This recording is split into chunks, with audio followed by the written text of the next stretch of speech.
When we imagine Newport during the Gilded Age, we might picture classy, beautiful homes designed by the masters. But what about the ones that were designed by their untrained owners? Hi everyone, Ken here. Welcome to This House. Today we are exploring Belcourt of Newport. Make sure to hit that subscribe button so you never miss an exciting episode of This House. In 1858, Oliver Belmont was born into an incredibly wealthy family. His father, August Belmont, worked directly under the Rothschild family as their main point of contact in the United States. His dealings on behalf of the Rothschilds made him incredibly wealthy. Naturally, his son grew up in high society, considering himself to be old money and despising the nouveau riche. It is said that Oliver had an attitude problem from a young age. His father enlisted him in the United States Naval Academy at the young age of only 14 years old. Though it is unclear if he actually passed his classes of his own merit, he graduated at the very bottom of his class. Upon his graduation, he went to work for his father at the banking firm of August Belmont and Company. In 1890, his father died unexpectedly, and Oliver inherited a massive fortune. He commissioned architect Richard Morris Hunt to design for him a sprawling bachelor pad in Newport, Rhode Island. But the more Oliver shared his ideas for his dream house, the more Richard Morris Hunt pushed back. Famously, Hunt washed his hands of Oliver's muddy designs, declaring that it was Oliver's money to do with as he wished. The facade became an amalgamation of French, Italian, and English design, set below a mansard roof. The house was designed around an 80 by 40-foot courtyard, forming a quadrangle. The majority of the first floor was set aside for stables to house Oliver's collection of horses. Though his house was between Bellevue Avenue and the Atlantic coast, as were the homes of many other notable families, he thought it would be below him to share a road with the nouveau riche, so he had the entrance of his home switched to Ledge Road.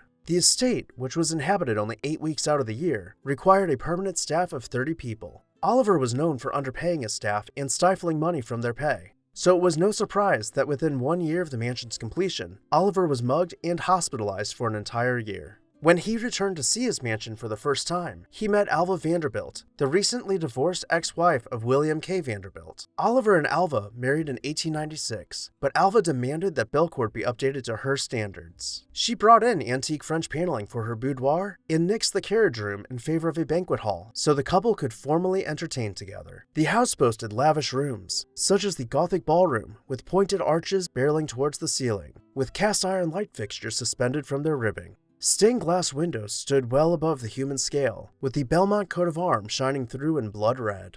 The stair hall was finished out with wood paneling, boasting both intricately carved architectural elements and some left plain without ornamentation. Large mismatched doors seemed to pop up randomly, something which Richard Morris Hunt tried his best to mitigate by incorporating alignments into the design of the ceiling. The dining room was encompassed by a colonnade, rounding out to mimic the Hellenistic pavilions Oliver was so drawn to. The banquet hall continued this theme, with fluted columns set below large wood beams, with massive crystal chandeliers sparkling just overhead. Oliver enjoyed his time at this house until his passing in 1908. Alva lived out the rest of her life in her various other mansions, returning occasionally for a vacation in Newport. When she died in 1933, the house was willed to Oliver's eldest brother, Perry Belmont, who stripped the house of its artwork to furnish his own homes. By 1940, Perry had decided to sell Belcourt, and it rapidly switched hands several times, even selling for as little as $1,000, or the modern-day equivalent of about $21,000. Though in this time, none of the owners of Belcourt had ever moved in. After 16 long years of sitting empty, decaying with every passing season, the Tinney family purchased the home and began restoring it and updating it. They furnished it with their own art collection, including reproductions created by their son Donald. The Tinney family opened the home as a privately owned house museum and hired Harley Hansen to conduct tours for visitors. Their son Donald fell in love with Harley, and the two married. Harley continued giving tours for as long as her health would allow. She had outlived Donald and made the difficult decision to sell their home in 2012. Thankfully,